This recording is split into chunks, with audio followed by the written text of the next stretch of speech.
All right, we'll go ahead and call the City Council caucus meeting to order. The item on the agenda is the Code of Ethics Policy/Ordinance. Ms. Nicely. Thank you, Mayor Fetty. I know there was a few council members that were absent last time when this topic came up, and there was some appetite for more discussion. It did seem like some were wanting to increase the amount from 100 to, there was different suggestions. So I guess that what brings us here today of discussion. I didn't know if anybody wanted to start with anything on this. I mean, I have some comments, but I would open it for other people if they want to make comment or anything first. Ms. Jasper Lucas. I do have some comments. I actually have some slides on a. Can you plug that in? I'm going to go to the podium.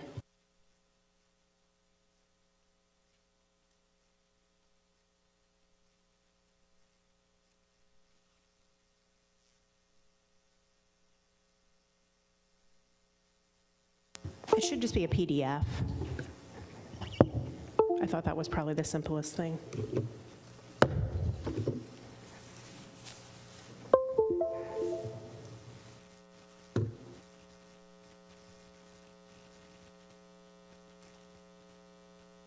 Is it not going to work? It should have been a PDF. It's not.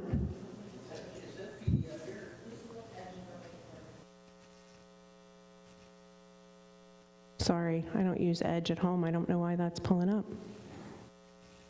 It should be in Adobe Acrobat. Oh, there we go. Okay, that's good. That's all. Thank you. So the second page, we can just move to that. What's the purpose of the limit that we have now? Go back. Yeah. Page 2. There we go. That's okay. The purpose of the limit right now is for transparency, fairness, and to combat bribery. And these are my opinions. And when I talk about fairness, it's just making sure that we choose the right vendors, making the right decisions, moving forward with the right projects for the right reasons. If you can move to the next page. One of the things that we were told was that the $100 limit was creating a burden for staff to comply with. And my question is it really creating a burden? And is that a good reason to increase it? And is the existing limit really that hard to comply with? So I've got some examples here. Some of these are actual examples that have happened. If you can go to the next page. Some of these are actual examples that have happened. Some are just hypothetical. But 2 council members delivered Panera bagels to employees working on Christmas Eve. I guess that was approximately 16 employees. That would cost about $61 amongst 3 departments, which amounts to $3.81 per person. Second example, the next page, is an example of something that I did. I did a ride along with the police, and I bought a 3-way from Skyline for Megan Ryle, who I was doing the ride along with, was $9.35. Number 3 is just a hypothetical situation of a vendor of the city who drops off a casserole for an employee who lost a parent, and that would be about a $15 gift. A vendor sends cookies from Crumble to about 2 dozen staff to share. That amounts to, 2 dozen cookies for staff to share. That amounts to $7.75 each. Number 5 is 20 free gluten-free cupcakes sent to the city by a vendor to a council member or employee. I found online you could get those for $44. So if you go with the first 5 examples for one person, that still does not reach the $100 reportable limit. So those are all things that an employee or a city official could receive and not even reach the $100 limit and wouldn't have to be reported. Number 6 is a slightly larger item. A council member allows a department head to use their houseboat at Lake Cumberland for a family vacation during peak season. The cost of that at Connolly Bottom Resort, which is a resort at Lake Cumberland, during peak season is a minimum of $3,700. Number 7 is an example of a vendor of the city giving 2 Reds tickets to a department head behind home plate. Those for the April 11th game were $796. So that obviously would be something that would need to be reported. A gift example, number 8, is something also that I do believe actually happened when Matt Kramer was here as a city administrator. His wife was ill, and I know that he received gifts. I was at the meeting when he actually reported that he had received gifts because he was required to report it. And he was very appreciative of it, but he was also required to report that, and he did that. And so that's just an example of that. The next page is about local examples of bribery. We don't have to look far, unfortunately, for examples of local elected officials being bribed. 3 former Cincinnati City Council members have faced jail time for bribery, and that's just been in the last 4 years. Other local elected officials and municipal employees across the country have faced jail time for bribes, for directing contracts to certain vendors. Some even involved directing grant money to certain nonprofits, and then the official received a kickback. The government even imposes, if you want to go to a couple pages down, the government also imposes limitations on other industries. Keep going. I'm most familiar with the insurance industry. That's the industry that I work in. And per KRS 304.12, insurance agents are not allowed to spend more than $25 to induce the purchase of insurance. There are similar restrictions on healthcare companies giving kickbacks to doctors for sending them patients, and many states limit referral fees between realtors. So these are just a few of the industries that have similar limitations. If you want to go to the next one. Why do we need this transparency? There's a reason that we have to disclose gifts we received and complete the financial disclosures that we complete. It's so there's transparency. Transparency prompts accountability. The ordinance doesn't say the gifts can't be given or accepted. We're just saying you need to disclose it. And if you're not comfortable doing that, then you need to decline the gift. It's really not that complicated. And the last slide just kind of sums it up with the bottom line, that we are dealing with taxpayers' money here. It's not our money, it's the public's money, and we have to be sure that it's being spent fairly and appropriately. We can't allow ourselves to be influenced to direct funds to certain vendors because they give us Reds tickets, or to certain pet projects of specific council members because they let us use their houseboat on vacation. $40 in cookies to the police department isn't likely to influence them, but saying you'll let someone use your houseboat at the lake for vacation in exchange for a department head recommending moving forward with your pet project might. And that's all I have to say. Any questions? Yes. I agree with you. We're not taking away from coffee, donuts, a meal by any means of fire, police, public works, that these folks are working out in the elements at night in emergency situations. We're talking about we shouldn't be taking and accepting gifts over $100 if you're elected official, if you're in general government and directors that have the say-so on making decisions of services to the city, or the decision makers on bids for jobs throughout the city. And if someone, I know last time it was mentioned, a golf outing or dinner could be easily over $100. If an agency plans, or an organization, a golf outing, they're usually scheduled months out. So if someone was invited, what would be the problem bringing in front of council and the public that you were invited? And chances are, we would probably agree on it. I can't speak for everybody, but if that would come up, there shouldn't be an issue with bringing it out in the public and to the entire council. That's all I have. Thank you.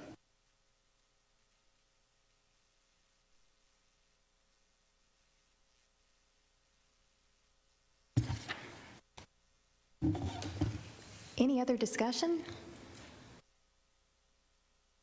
Yes. Thank you, Mayor. If we're going to look at changes in here, I've got a few other things that we could look at as well. Go ahead and get them tidied up kind of all at the same time. Well, it kind of seems like the two council members that have spoken so far don't want to change anything, so are you? I don't get the opportunity to talk about ethics very often, so I Well, definitely you are want to the take chair, advantage of this. the chairman of the, Well, there's a good reason. yeah, all right, go ahead. Let's go. Okay, one of the things on the first page, the second, excuse me, whereas the Erlanger Ethics Ordinance has not been updated since 1994. I know we updated this since then. Shouldn't we go ahead and put the right date in there? Well, I mean, in all fairness, this is not the ordinance that was codified. Oh, okay. This is the ordinance, I mean, the codified ordinance wouldn't have that whereas in it. Okay, okay. Yeah. So if you look on American legal, what was codified, that is what our actual ordinance is. This is the red line version. Okay, Yeah. okay, good.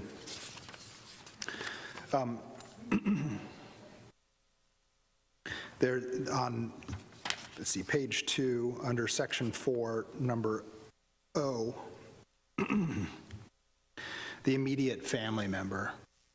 There's a lot of verbiage in here that is tough to understand, and I think it can probably be cleaned up a little bit. It says immediate family member means a domestic partner, spouse, an unemancipated child residing in the officer's or employee's household, or a person claimed by the officer or employee or the officer or employee's spouse as a dependent for tax purposes. Holy smoke. Really? I mean, immediate family, can we just say, I mean, okay, if we want to clarify some of that stuff, but unemancipated child? I mean, if someone's an adult child, it's still an immediate family member. And, if they're not under your care, it's still a family member. So I don't think it matters if they're unemancipated or living at home or not. I think we should probably change that verbiage to just being if it's your child.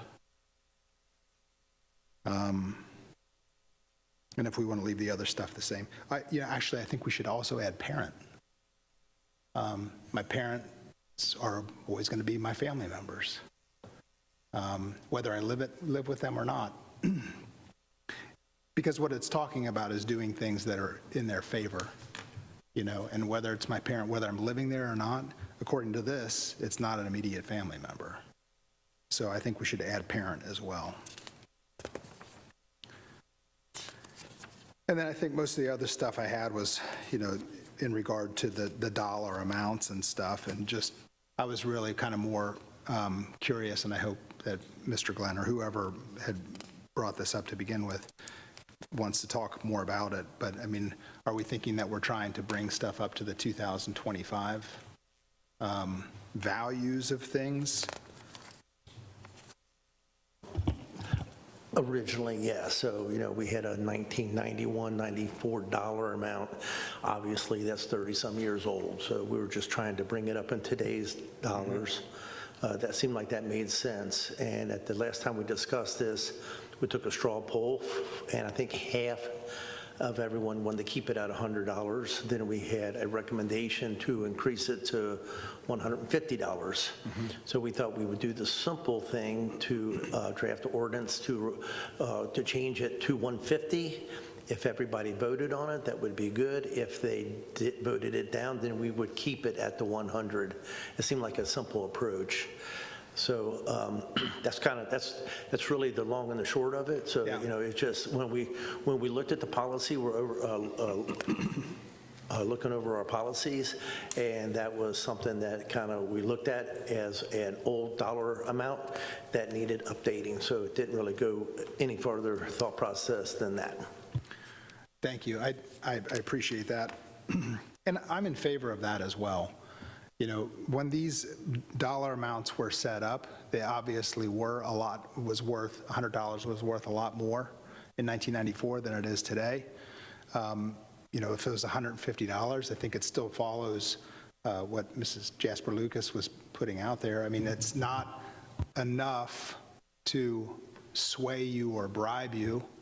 That's not the intention, is to try to raise it to some point that you can get away with more or whatever it might be. It's just bringing stuff up to a modern standard, you know, of what the same law was back in 1994.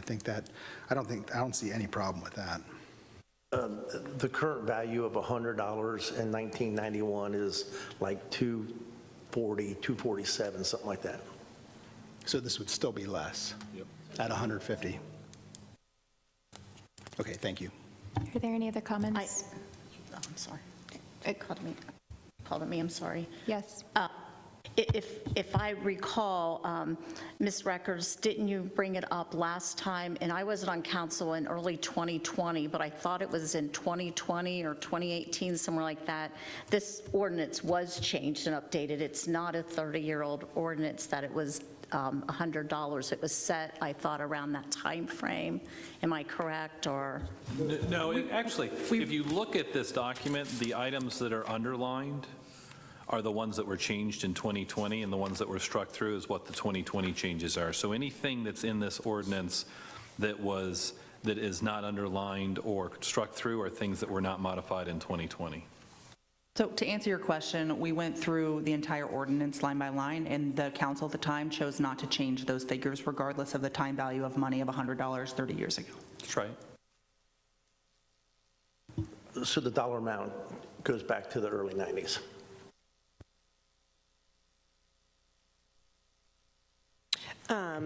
The only thing I wanted to point out, and I'm not sure where immediate family member is referenced in here, but item L on page 2 does include family members, and it does say spouse, parent, child, brother, sister, mother-in-law, father-in-law, son-in-law, grandparent, or grandchild. So it does look like immediate family member is just being further clarified in item O, but family member is also defined under item L. I'm not sure if that takes care of what Mr. Hermes was referring to or not, but it does also say parent. But I do understand the unemancipated thing seems kind of odd. It would be helpful if we could get an actual, I mean, I realize we can all look it up online, but since we were given this and told this was the most recent version, and now we're finding out that it's not, if we could. Most recent version, it's just not in the codified format. So since 1994 is in there now? Yeah, so Okay. this was the ordinance that would have been done in 2020. Got it. That has the strike-throughs and underlines that would have been passed.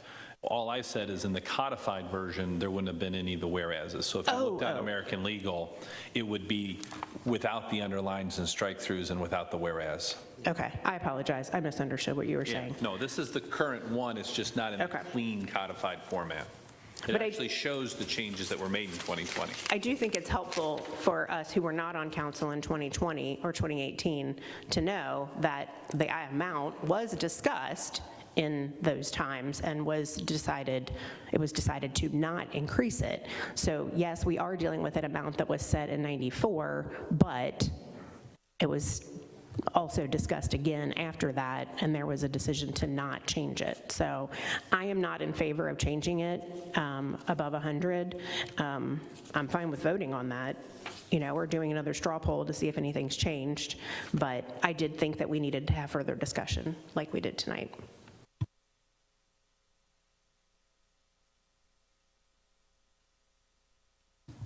Alrighty. What do you guys want to do? Yeah. Okay, I'm going to ask two different questions to you all. Do we want it to have an ordinance with 150 written into it? Raise your hand if you want us to write 150 into an ordinance. 3. Okay. Next question. Do you want us to write an ordinance altering the O of immediate family? Raise your hand if you want me us to do that? 1, 2, 3. And this is what you said about. Yeah.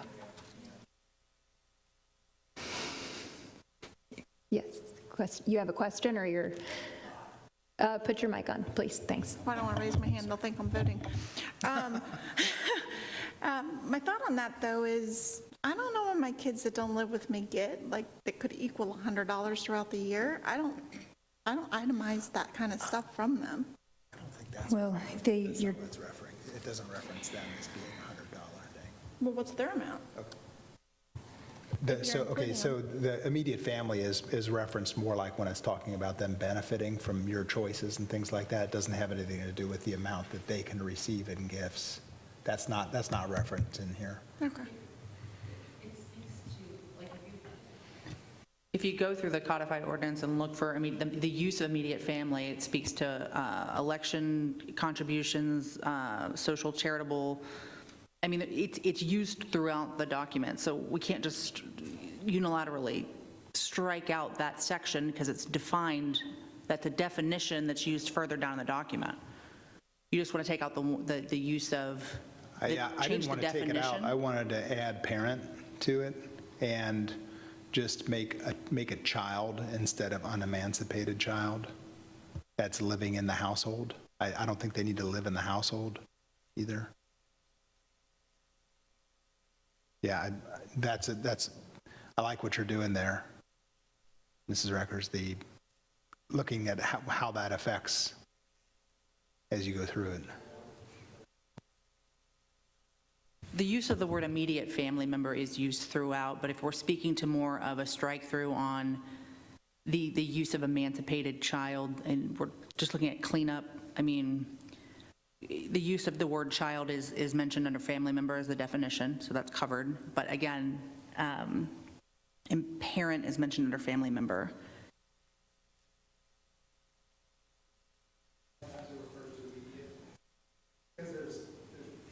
I'm sorry, excuse me. There's people that are in the family member definition that wouldn't necessarily be called your immediate family. Son-in-law, that wouldn't necessarily be considered an immediate family member. Grandparent, I don't know if that would be or not. I think of immediate family as like my family unit, brother, sister. Actually, is that even in there? It's not. So it wouldn't be, that would just be family member. I guess the only question I guess it is in the conflict of interest section. I was going to say, a lot of it is immediate family member is in the contents of the financial disclosures, which is probably statutory, and that definition might be statutory, but we also do use immediate family member in the conflict of interest section.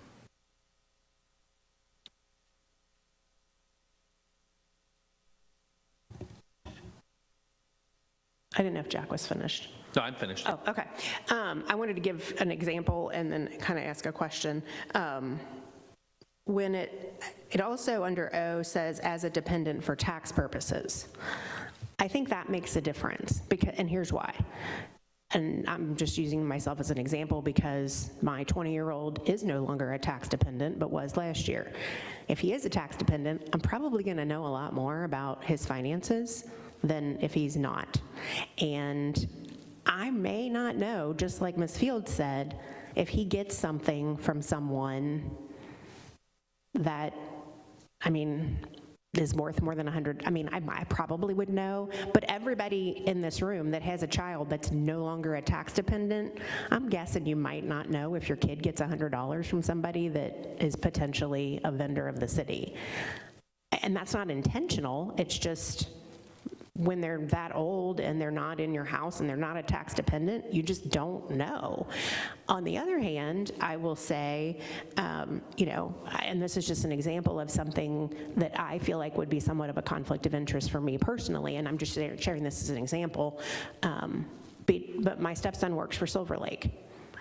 And if we gave Silver Lake a grant, in theory, it could look like it was benefiting him. I would probably not vote on that just because I don't feel comfortable doing that. And that's okay. I'm not saying everybody else has to do it. I'm just saying I wouldn't, because I feel like that could be viewed as a conflict of interest. So I'm just using that as an example of someone who is not a tax dependent, doesn't live full-time in my house, but, you know, I still feel like that would be somewhat of a conflict. I can definitely appreciate what you're saying, but it doesn't refer to, when it talks about the receipt of gifts or the $100 per calendar year, it doesn't have anything to do with family members. That has to do with the officers of the city. So it comes into play more like what Jack was saying in conflicts of interests and things like that. And yeah, I mean, I don't know. I think that's probably a little bit extreme to not vote on something. You know, It probably is extreme, but but I would still, definitely be you know, just for my own Yeah. personal, I don't ever want there to be a question of impropriety on my part. You know, if somebody else wants to do it, that's on them, not, you know, but it's on me and I don't want to do it. It makes sense.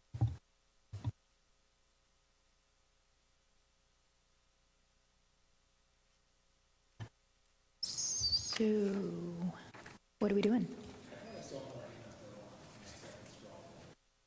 Okay, so we are altering O to not include the unemancipated child? Is that what you guys want? I think okay, I'm not going to put words in your mouth, Mayor, but I think probably what we should do is see if we want to change the verbiage there, see if there's a straw poll or an appetite to even change the verbiage. Well, And then we'll have to go through the normal process.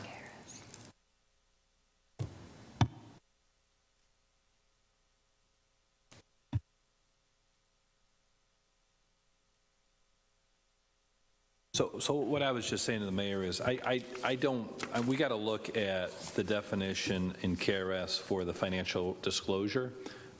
That might have to stay immediate family member, so we might be creating a third definition, I guess? Or why can't we just have family member instead of immediate family member under the conflict of interest sections? I'm sorry? How far out on family member are you gonna go? I'm like related to the whole Menifee County. Right, there's a definition of family member in here. So the definition of family member means domestic partner, spouse, parent, child, brother, sister, mother-in-law, father-in-law, son-in-law, grandparent, or grandchild. I would also say that if we're cleaning this up, I think we had this cleaned up in the first reading that we were doing. If you look in section 7, under receipt of gifts, what we're actually discussing, it's a little vague. It almost infers that the $100 is only a limitation upon officers of the city. So that actually the employees of the city that aren't officers would not be subject to this. But then when you read further, I don't think that was the intent.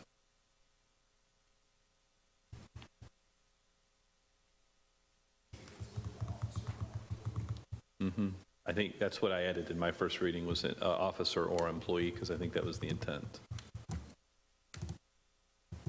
Do y'all see what I'm talking about?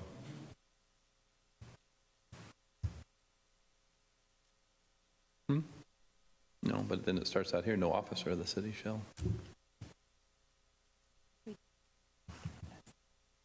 I agree.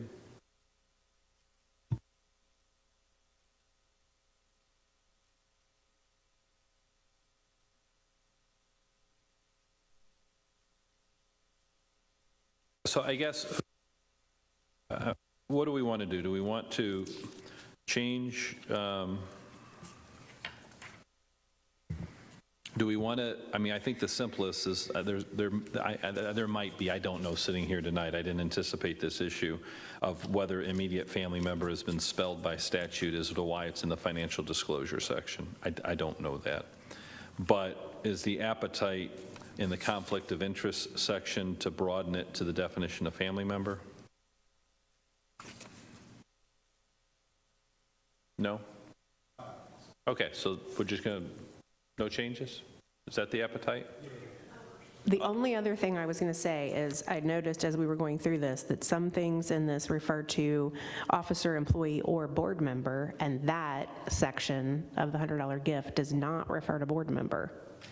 And we do have quite a few boards, and I guess I see an opportunity where maybe, especially Board of Adjustments, there could be some times where somebody works for someone who could be, I don't know, I just feel like that could sway somebody's vote. And I feel like if we're referring to board member in other places, why would we not refer to it there as well? I hate to throw yet another thing out here that we need to change, but if we're making corrections, is that something that also needs to be corrected?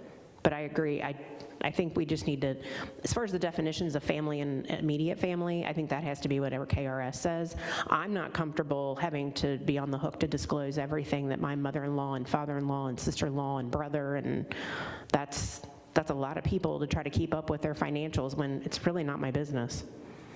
So to answer your question, I would interpret under the definition of officer that it would include a Board of Adjustments member because it's a legislative body member.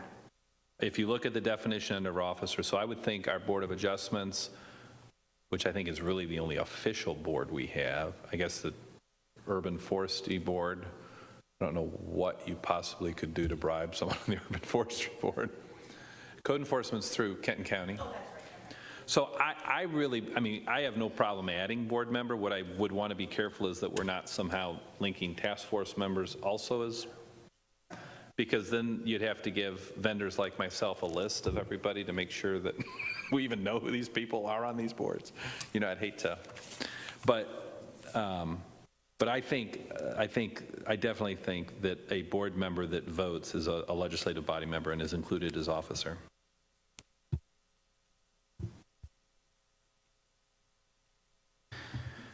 Okay, to clarify, I'm okay with this as it's written. If we're deciding that we're not going to change dollar amounts, then I think we just leave it.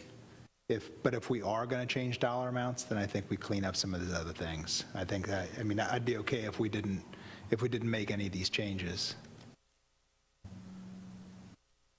That's all I'm saying, is if we're going to make changes, then let's go through a few more things as well. Sorry if I complicated things.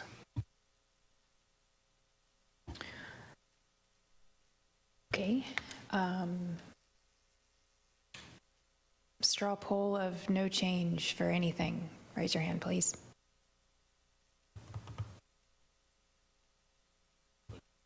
Okay.